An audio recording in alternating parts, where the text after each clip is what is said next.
সুখবর বন্ধুরা, আমি আজকে দেখো দুপুরের মেনুতে কী করতেছি। যেটা আমি একটু পেঁয়াজ করে সুন্দর করে ভাজা নিতেছি। শিম চচ্চড়ি রান্না করি, অন্যদিন পুরা নিরামিষে রান্না করি। শিম চচ্চড়িটা আজকে ভাবলাম না একটু পেঁয়াজ দিয়ে খাই, সবসময় তো আর একরকম ভালো লাগে না। একটু বড় বড় করে করতাম টমেটো কটা দিয়ে দিলাম, তেলের মধ্যে কটা কালি জিরাও ফোড়ন দিয়েছিলাম।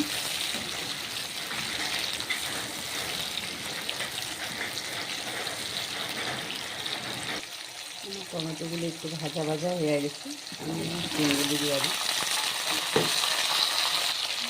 পরিমাণ মতো লবণ হলুদ দিলাম, সুন্দর করে লাগবে একটু ভাজা দিলাম।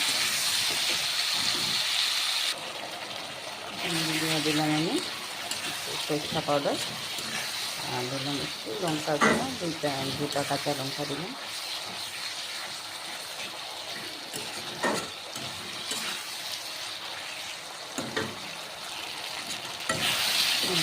এটা মোটামুটি হয়ে গেছে।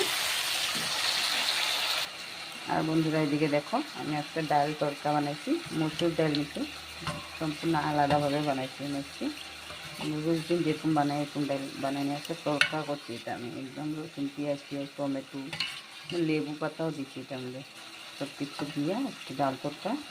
আর এখানে করলাম দেখো, আমি 2 চাক খালি বেগুন ভাজা করছি মেয়ের দিকে। আর এগুলো হলো কুমড়ো ফুলের বড়া।